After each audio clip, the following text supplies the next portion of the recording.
Hey,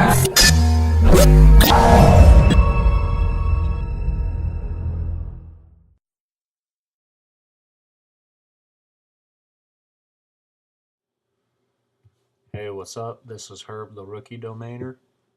The other day I brought you a video and a post on the simple way to register a domain name at GoDaddy. In an indirect sort of way, I showed you how to do the one-off search.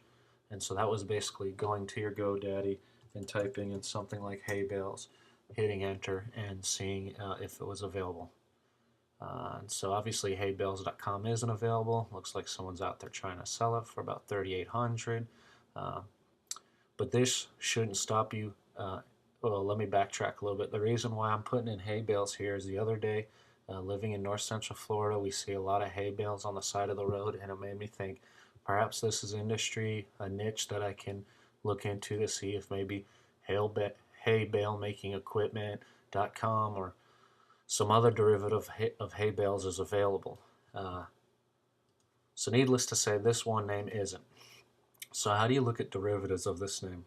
Well, the way you do that, and I'll throw up a link on the blog, is you go to the Google keyword tool.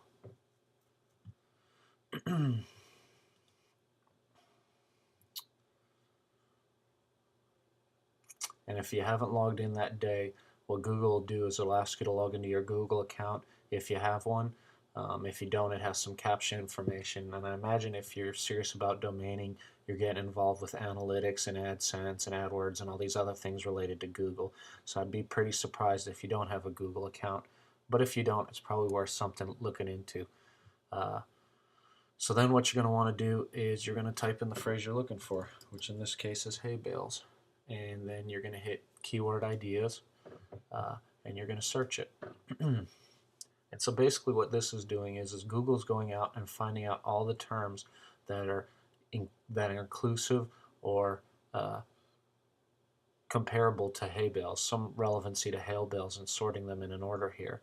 And the information it's providing to you is how often that term is searched every month globally and local. And some of this stuff you can click on to get more descriptions of what they mean by local and global and cost per click, etc. I want to kind of hit the high notes.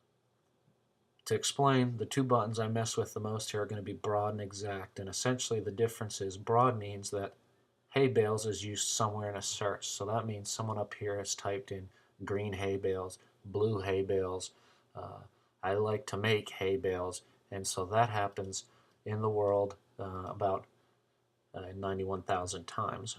What we're more interested in is the exact phrase. So how often does the exact phrase hay bales get typed in? Nothing more, nothing less, hay bales.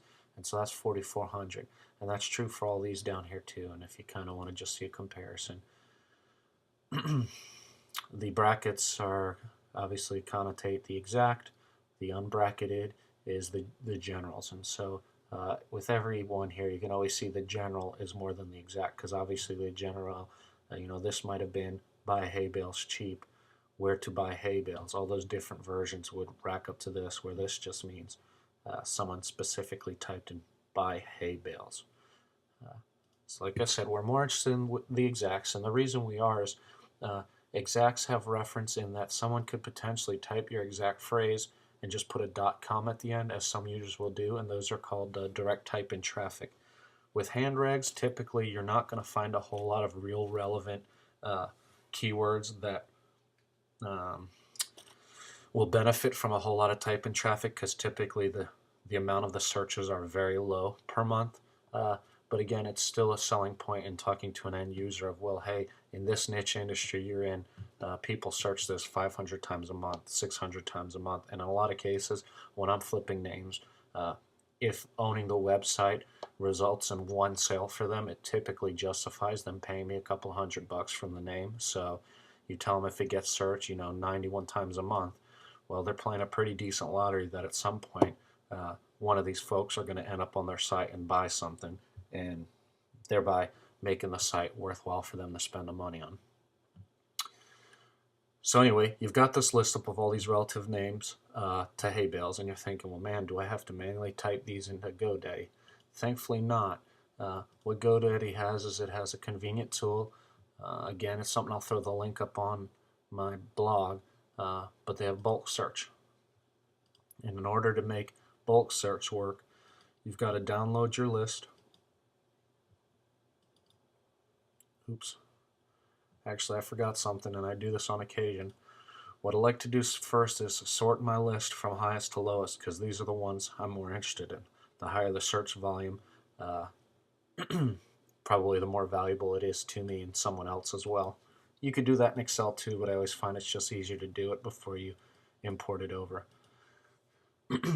So you import this list to Excel, and what you're going to have to do, and let me blow this up a little bit so it's a little bit easier to see on the video.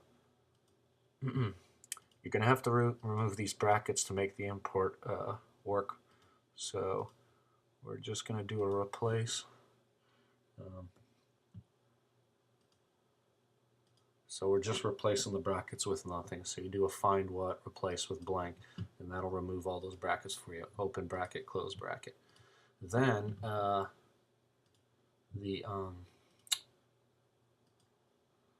bulk search only takes up to 500 domains. So let's go back to Excel. So we can take, in theory, up to 501 here, because we're skipping row 1 because that's the header. What I typically do is I'm dragging down here. I'll also track my C column, because my C column tells me how many global matches I'm getting. And so at some point it may be a number that's kind of low and something I'm not interested in. But in this case we'll just run it the full 500 to show you how it works with bulk search on GoDaddy.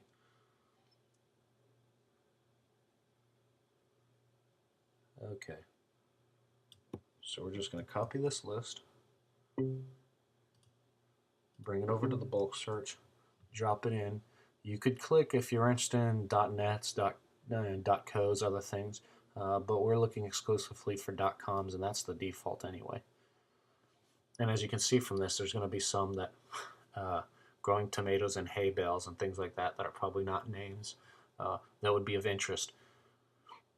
So first thing GoDaddy will show you is there's 189 of those 500 names that I searched for that aren't available. This means someone owns them already. The next list, this is the list of names that are available. So here's where you start looking at things and thinking, well, man, what table for another day and come back to. Not going to spend time doing that today. If you want to rerun this query and you want to pick up some names here, I don't really see anything off the top of my head that sticks out, but by all means, if there's something you want to do, go ahead and check it out.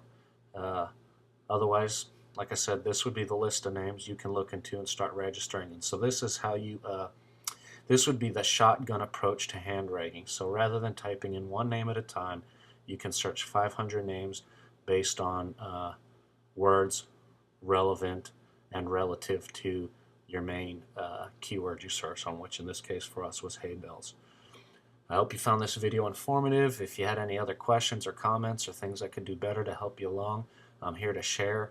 I subscribe to, if I'm able to explain something and teach something, I'm hopefully learning my trade better and understand it. So that's what I'm here to do. I appreciate it, and I hope you have a good day. Good luck domaining.